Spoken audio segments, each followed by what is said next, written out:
The air hung heavy, thick with silence. Dust motes danced in the pale light filtering through grimy windows. Harry Potter, his face etched with the passage of time, stood alone in the echoing hall of Hogwarts.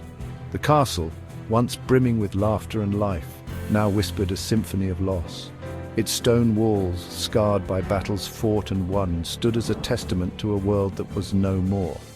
Harry was a guardian of memories, the last echo of a fading melody. Years had blurred into decades. Each sunrise brought a fresh wave of grief, a stark reminder of his solitude. The wizarding world, once vibrant and alive, had dwindled. Sickness, unforeseen accidents, the cruel hand of fate, it had all chipped away, leaving him stranded on the shores of memory. He was a solitary island in a sea of silence, the last ember of a fire long extinguished. He could almost hear the clatter of cutlery, the boisterous laughter of students, ghosts of meals past etched forever in his mind.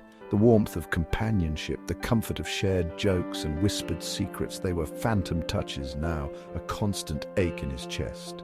Ron's booming laughter silenced, Hermione's sharp wit stilled. He'd give anything to hear them again, to feel their presence beside him. The faces of the fallen haunted his dreams. Sirius, his eyes twinkling with mischief, gone too soon.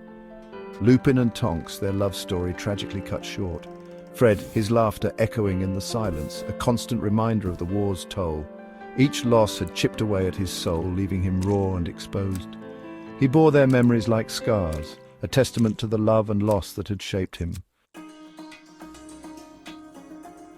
The once bustling streets of Diagon Alley were eerily silent. Shops stood shuttered, their vibrant paint faded and peeling. The joyous cacophony of magical commerce had been replaced by an unsettling quiet. The leaky cauldron, once a haven for weary travelers, stood desolate, its windows dark and lifeless. The wizarding world, once a secret hidden in plain sight, was fading back into the shadows. Even magic itself seemed to be waning. Spells sputtered and faded, their potency diminished. The magical creatures that had once thrived alongside wizards were nowhere to be found.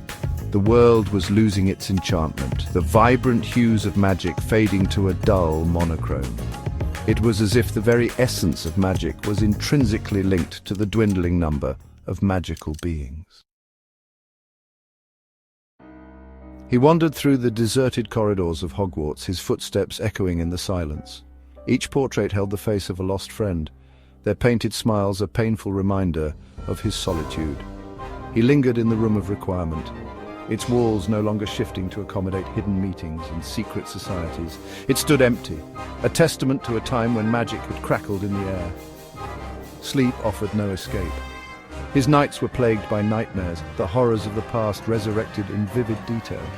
Voldemort's chilling laughter echoed in his ears, the screams of fallen comrades a constant torment. He was trapped in a perpetual loop of grief and survivor's guilt, unable to outrun the shadows of his past.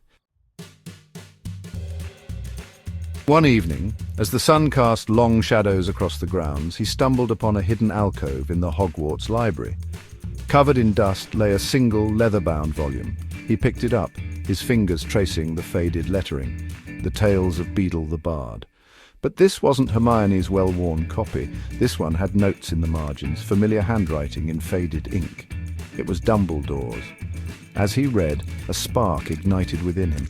Dumbledore's words, filled with wisdom and hope, resonated deeply. They spoke of the enduring power of love, the importance of resilience, and the belief that even in the darkest of times, light would always find a way. It was a message from beyond the grave, a lifeline thrown to a drowning man. Section 6. The Diaries of the Fallen. Spurred by a newfound purpose, he delved into the archives of Hogwarts. He unearthed forgotten journals, dusty portraits, and whispered stories of witches and wizards who had faced their own trials with courage and grace. He read Ron's ramblings about Quidditch strategies and Hermione's meticulous notes on obscure magical theory. Their words, filled with their unique personalities and passions, breathed life back into his memories. He laughed at Ron's terrible jokes, marveled at Hermione's intellect, and felt a bittersweet ache for their presence. Through their words they lived again, their spirits igniting a fire in his soul. Section 7. A legacy forged in sorrow. He began to see his solitude not as a curse but as a responsibility. He was the custodian of their stories, the keeper of their legacies. He owed it to them to honor their sacrifices, to ensure that their fight had not been in vain. He would keep their memories alive, sharing their stories with generations to come. He sought out magical children hidden amongst the Muggles, children with a spark of magic in their veins. He gathered them at Hogwarts, not as students in the traditional sense, but as apprentices. He taught them the ways of magic, sharing his knowledge and experiences, nurturing the embers of their potential. Section 8. The Phoenix Rises. As he taught, he felt a flicker of hope ignite within him.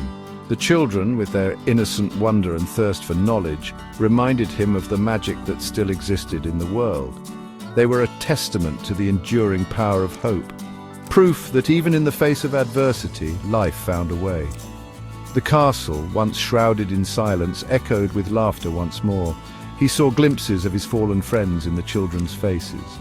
Ron's mischievous glint in the eye of a young boy who could charm objects to fly across the room. Hermione's quiet intelligence reflected in a young girl who devoured every book she could find. They were not replacements, but echoes, reminders that their spirits lived on. Section 9. The Last Wizard Standing. The future was uncertain. The wizarding world, once vast and powerful, was now a fragile sapling, struggling to take root in a changed world. But Harry, the boy who had lived, the man who had lost, refused to give up hope. He would stand guard, a beacon of resilience and remembrance, ensuring that the sacrifices of the past were not in vain. He was the last wizard standing, yes, but he was not the last spark of magic. He carried the embers of their legacy within him, a flicker of hope that would one day blaze into a roaring inferno. He would ensure that the magic lived on, passed down through generations, a testament to the enduring power of love, courage, and the triumph of the human spirit.